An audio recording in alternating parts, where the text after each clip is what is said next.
Hello everyone, this is Charles again. This video is actually going to be on how to grow your own food using the Kratky method, but you might want to go watch my video here, why the US currency will soon become worthless, to get a little background as to why you need to learn how to grow your own food. The poo-poo is hitting the blades, folks. The blades are just turning very slowly right now, so most people are not aware of it. With a background in economics, I can go and I can do some, in a few minutes, I can do a search online to actually get a pretty good idea of what's going on with the economy. And it's not good, folks. And the Baltic Dry Index, which is an indication of how much raw materials are being shipped from country to country, is at a historical low. The velocity of money is at very, very, very low numbers. That means people are not exchanging their money. They're concerned about the future. So they're holding on to their money. They're only buying things that they absolutely need. Maybe they owe money and they owe on their mortgage or their car payment or their flat screen TV or all of the things that you can buy now that occupy your time. And so instead of buying something new, they're paying down that debt. Interest rates are low, all-time lows. These are all indications that the economy is bad. You can do a search in your favorite search engine for layoffs in 2016. There's a whole list of fairly well-known companies that are laying people off. The Walmart, which is the bellwether indication of the economy, it's a leading indicator. They're going to close hundreds of their locations. I could go on and on and on. My point here is not to convince you of anything. You can believe anything you want, and I really don't care. But for those of you who are concerned about what's going on in the future, I wanted to bring a few things up to you. So let's move on to this website. This is rents.com, and if you're not already familiar with what's going on with Fukushima, I would suggest you get up to speed on Fukushima.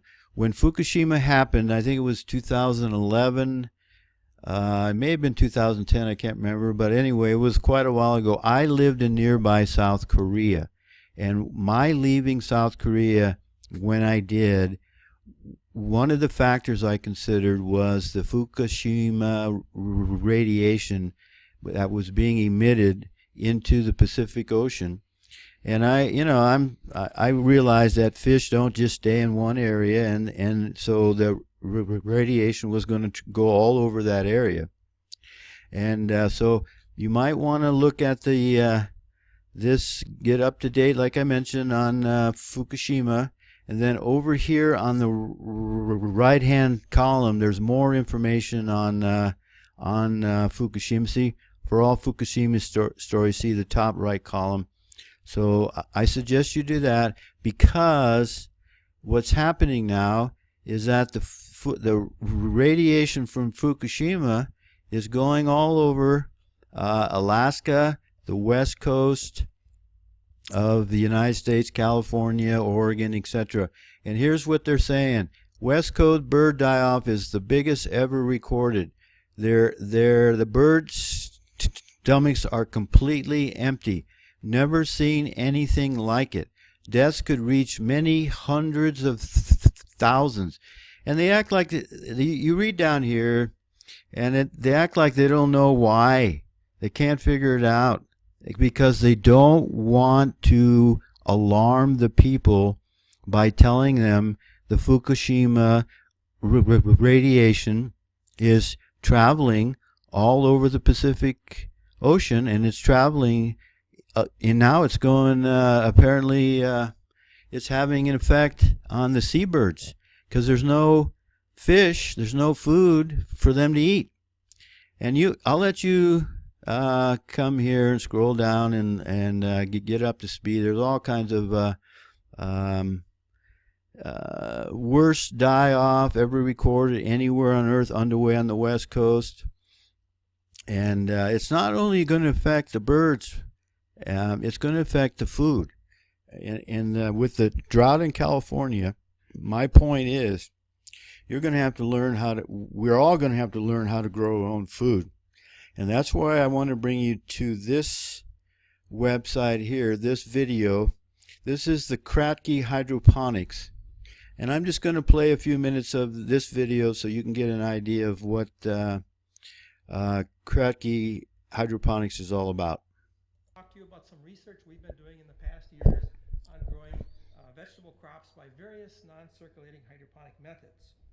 So let us first talk about lettuce. The first thing we're going to do is kind of show a model non-circulating hydroponic system. We have a plant in a net pot on the left side, and it's growing in a net pot. The bottom of the pot is placed in a body of water, in nutrient solution, and it's automatically watered by capillary action. As the crop grows, more roots grow. We have a large moist airspace developing. The crop roots go into the water. And during all of this process, electricity pumps or wicks are not used. And all the nutrient solution is added before the crop, at the time you plant the crop. So you don't have to add water as you go along. So you put all the water and fertilizer prior to planting. Now, in the simplest system, the system we teach kids, first graders, matter of fact, I was just teaching some fifth graders how to do this the other day. Take a 4-liter bottle and place a net pot in there, start a lettuce seedling in there, and then I tell the students, just fold your hands and do nothing for 6 or 7 weeks. And 6 or 7 weeks later, most of the water is gone and you've got lettuce to eat. It's very simple. So in actual practice, here we have a Gatorade bottle. And we put 5 or 10 grams of a hydroponic fertilizer here, a complete hydroponic fertilizer in there. And then we use some sort of a net pot, or we can take a forestry tube that has some holes in it, some sort of a net pot, or we can take some sort of a seedling block, like we have a foam seedling block. Okay, I'm just going to leave it here now. You can come back and watch this video on your own. I'll put a link below this video on my channel so you'll be able to find it. Let's move on. Here's another fellow who's growing strawberry hydroponically with no pumps. Okay, let's hear what he has to say. Hey everybody. Well, last March I wanted to do a little experiment. I wanted to see if I can grow strawberries in a DWC little setup there with no air pumps or no pumps whatsoever. So this clip here is, I've already done 2 or 3 videos on this. So this is right here would be right around July, probably beginning of July here. So at the very beginning of the summer, the deer end up really doing a pretty good munch down on my strawberry plants, and these things end up bouncing back pretty good. These are seascape strawberries, and they're everbearing, and basically they have 2 major growing seasons or harvest seasons, whatever you want to call it. So in the beginning of the summer, around June, and beginning of July, you'll get a little harvest, and then you'll end up getting a pretty good harvest. Anyways, I do towards August, September. All right, here's the point. He's not using any pumps. He just puts the plant, the seedling, in the 2-inch seed pot, which I will I'll show you here at the end what that is. And then you don't have to do much. You just let it grow. And if you're in a warm climate like he is, apparently, you can grow a lot more food than where I am up here in Montana. But I would suggest, before I get to that point, let's. This is a different method. It uses the same principle, but it's a little different. Doing the rail system, showing the lettuce Lettuce is one of the really easy things to grow. Any type of leafy green will do good in hydroponics, whether it be rails, or NFT, deep water culture, floating rafts. All of those things are easy to do for lettuce. When you want to do the fruit and vegetables like tomatoes, cucumbers, peppers, it takes a little bit more space and a little bit more work to it. But it's still a pretty simple process. This right here is the Dutch bucket setup that I'm working on for this year. Plants look really good. Going down this line right here, this is the first one that I did, and as I got time, I started adding more, and the ones on the end down there are the most recent ones, and I've got 4 more to do. If you can see the end of that pipe down there, this 2-inch PVC, it's open. This system is not even connected yet. I don't have a water pump hooked up to it. I don't have an air pump hooked up to it. Nothing. And this stuff is going just fine. And let's go ahead. Here's the net pots. And I just purchased a couple hundred of the 2-inch and 150, I believe, of the 3-inch. And it's very simple. They're very inexpensive. And I guess what I want to emphasize in this video is that I would suggest that you become an expert on how to grow your own food, both indoors and outdoors. Indoors you can do it under lights. Outdoors, of course, you can use the God's created light, the sunshine, which is absolutely best because all lights try to copy or mimic the light we get from the sun. And the way things are going, people, and with it doesn't take a background in economics to see that things aren't going well, but I do have a background in economics. I've proven myself to be successful in business.